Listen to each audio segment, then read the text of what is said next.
What's going on, everybody? This is Afro Think Tank. I'm just sitting here at my catfish farm, and I got to thinking about something that I think I should share with you guys about some of the benefits of doing international business and farming outside of America, right?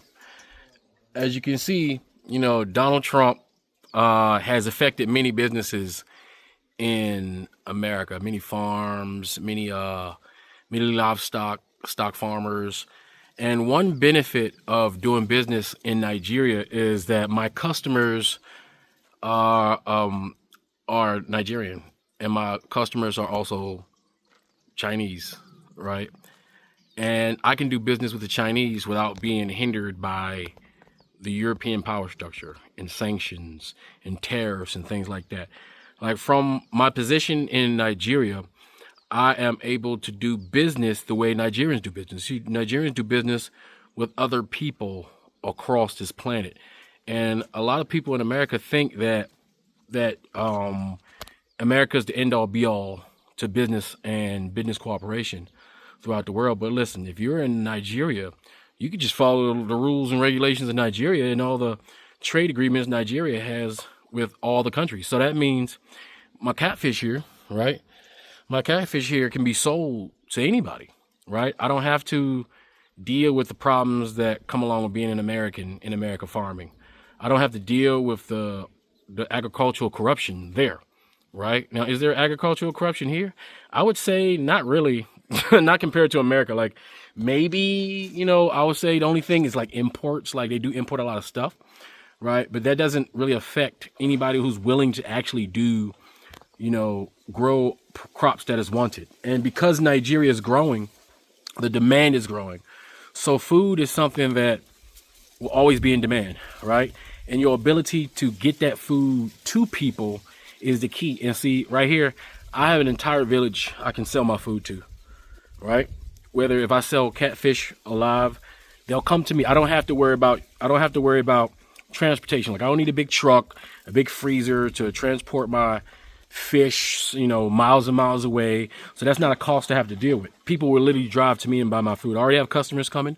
I have a customer that came earlier today to purchase some catfish, right? I do a lot of business with Igbos. I'm in Yoruba land, but a lot of Igbos start businesses in Igbo and Yoruba land, and they have grocery stores and things like that. And they want to stock their grocery stores with catfish, right? Also, I'm about to purchase some smokers so I can smoke my catfish in order to preserve them so that I can continue to grow my stock and don't have a stock just piling up. So I can preserve my catfish, put them in Ziploc, airtight, vacuum sealed bags, put my label on it. And from when I do that, I can just stack that up and I can sell that on the international market. And there are a lot of things that you can grow here that are illegal to sell in America that other countries want. There are crops that you don't pay attention to in America that the rest of the world buys. And listen, America's only 5% of the world's population. That's it, right? So you can't expect America to be able to consume all the world's goods. There's a lot of world out there, and there's a lot of people who want things, right? So me selling my catfish, right? I'm not gonna be affected by what America does or white folks do.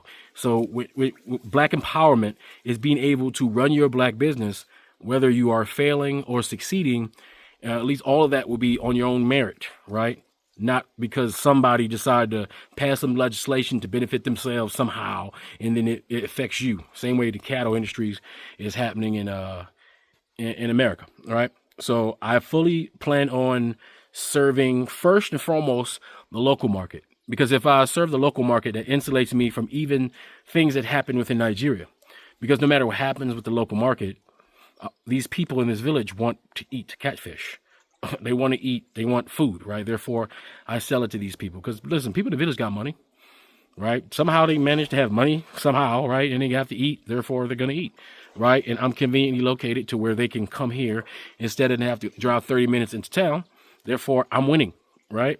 And that goes for all my other crops. See, let me show you. This is my cassava farm. I have cassava here. It's all planted. The only cassava right now is growing is the one next to my fertilizer, right? But that's not really for sale. I'm probably going to just eat that myself. And I'll just wait till when the season comes in to do that. I got my most loyal guy here. Look at him. This guy's a hard worker. He's a hard worker, very hard worker, right? He runs everything, man. He wakes up and he runs everything. Comes here, he does an excellent job. He's like an expert, right? And so I have good people behind me. And one good thing about this place is that when you find good people, you treat them well, right? You don't treat them like employees. A lot in America, you have employees, you're just like a number. Nobody cares about you. But here is different, man. You care about the people that work for you, right? You care, like you become family. It's a different setup, right? It's not just numbers and just, plug in here, you do that. There's no slavery type of situation. It's like, you take care of me, you do a good job for me, I do a good job for you. Like, he works for me. He wakes up every day. He changes the water. He feeds the fish, right? He feeds all the other animals. He cleans the pens. He does all those things. In exchange, guess what he gets? Paid. He also doesn't have to pay for any of his food. He also doesn't have to pay for university. He's about to go to college, right? Anything he wants to do, I'm paying for it. He's going to get his 4-year degree, and if he wants to get his master's, he's going to get that. As long as he works for me, I work for him.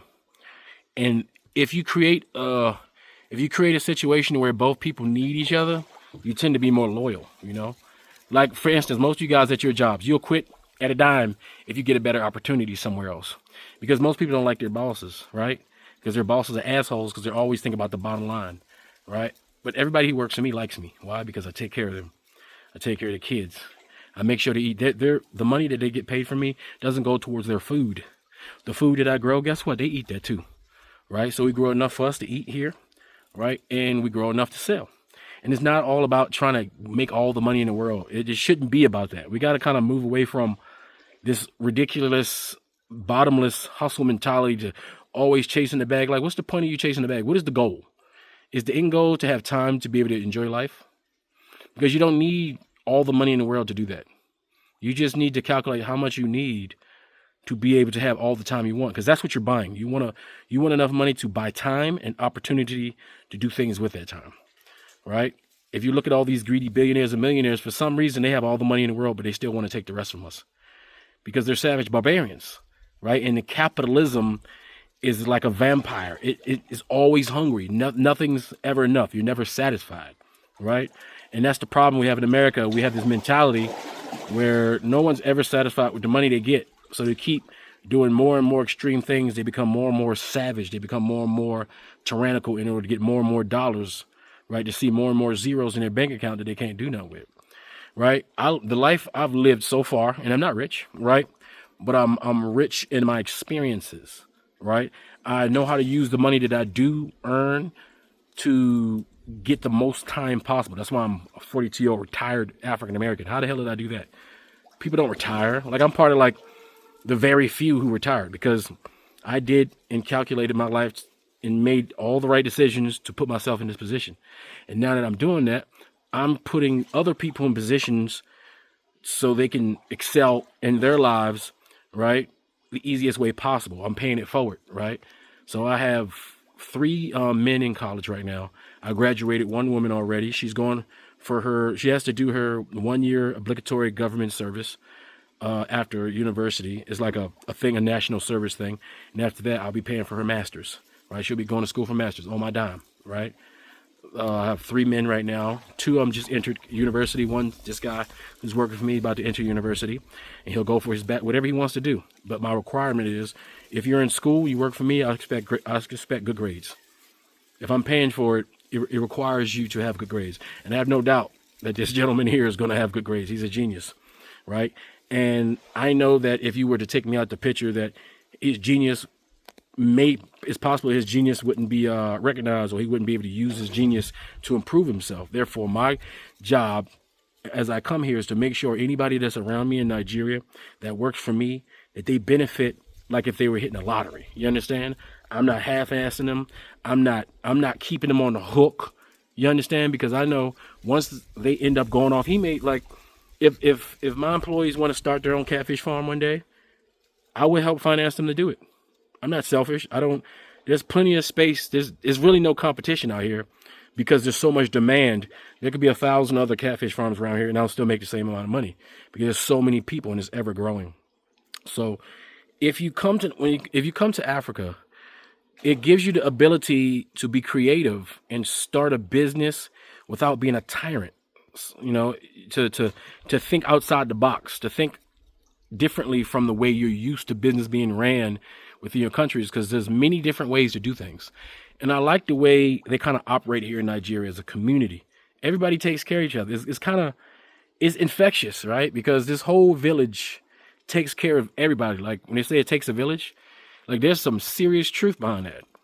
Like children could just be like, everybody's house is a place where you can eat. Right? Everybody looks out for everybody. Now, is there bad people? Yeah, of course. I haven't ran into too many out here, but I know they're here, right? And just like anything else, you have to be careful. But overall, the cooperation in this village has been the most cooperation I've ever experienced. Like the village of the people who built this catfish farm. I have not reached out of this village to do anything. Everything I need to get done, from my plumbers, from my electricians, from my solar power people, everything is from this village, right? And then I give everything back to the village, and the village give everything back to me, right? And that's how you build. That's how you circulate your money within a community. That's how the Jewish people do it. They create community and they circulate their money within the communities. The same dollar rotates several times before it leaves the community. And that's something we need to do. Let's stop saying, oh, the Jews do this or this and that. The Jews have figured out how to remain communal and benefit each other collectively. And all we have to do is duplicate that, right? So just like, you have Somalis, you have Nigerians and Ghanaians that have come to America. They're usually, outside of Somalis, the Nigerians and the Ghanaians, they move to the black community, right? Well, we fellowship with them. We go to their stores. We patronize their businesses. And in turn, they also patronize our African-American businesses. And as a community where I'm from, that's how it works, right? But here is just on another level, right? And if you're not rich, but yet you're like middle class or you got a little something, right? You can come here and do big things that you cannot do in the U.S. due to the regulations and the rules and how expensive things are. So, but I'd say if you're making about $50,000, $60,000, $70,000 a year, you can come here and operate as if you're somebody in America who's like a single millionaire. You can operate like that, right? You just have to be smart because things can get expensive, right? Material is material, and a lot of these materials are priced on an international basis, so you have to take that in consideration. But the labor here is much cheaper, right? And so I just want to say, man, anybody can really do this. To be honest, I promise you, I'm not special. There's nothing special about me. I'm average at best.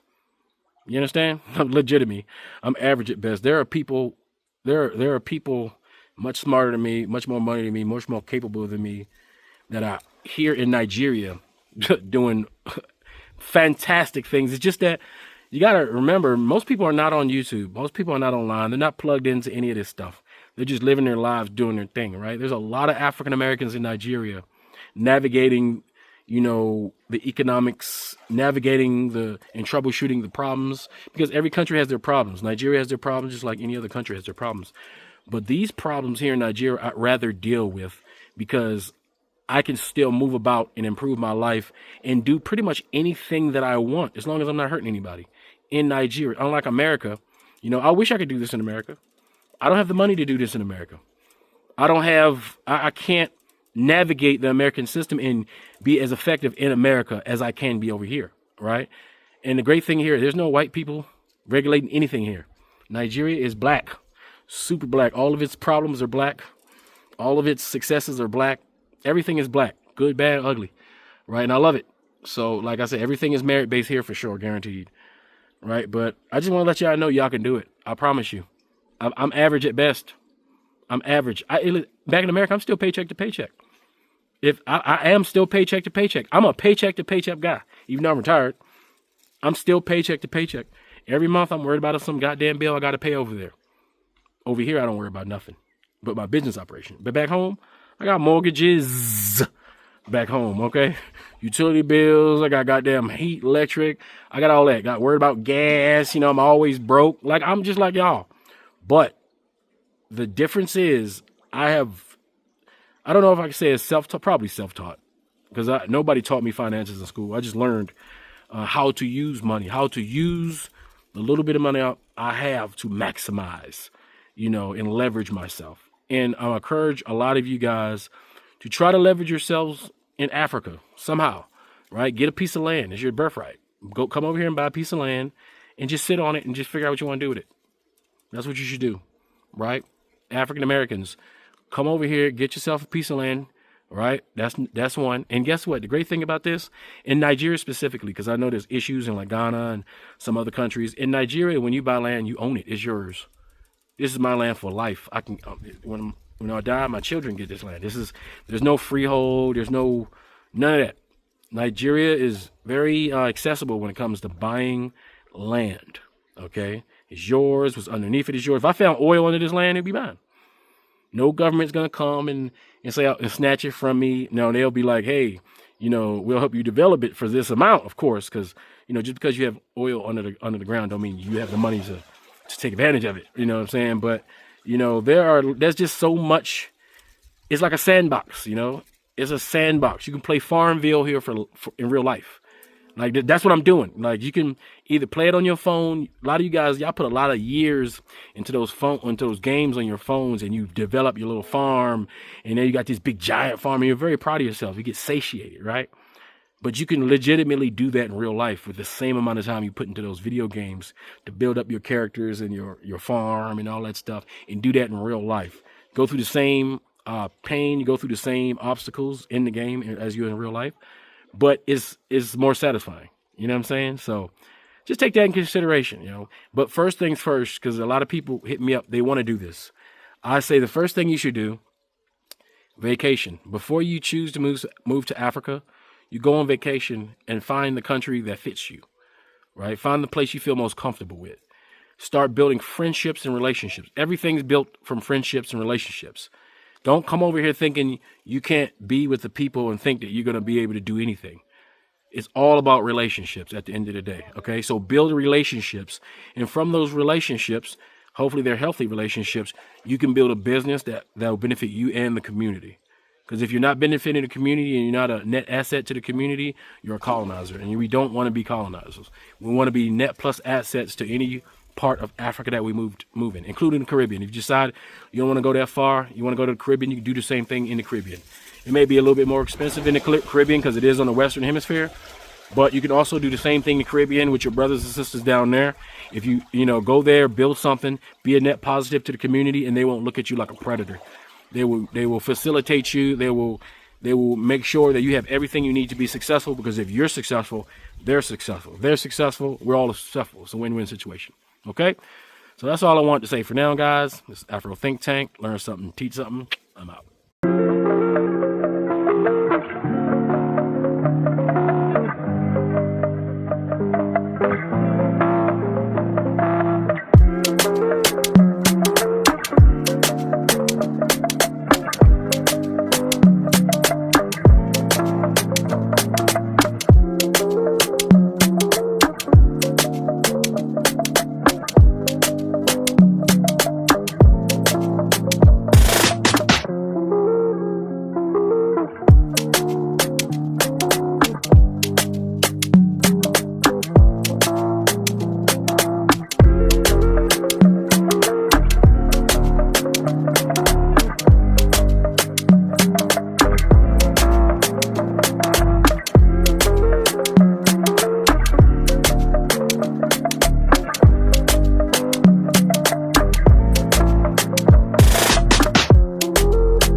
Sudan, boycott diamonds and gold. Free Sudan, boycott diamonds and gold. We most definitely cannot forget about the people of Sudan. Thanks for watching Afro Think Tank. Don't forget to like, share, and subscribe. and follow me on Substack and Patreon for more content. Remember, it's Pan-Africanism or nothing.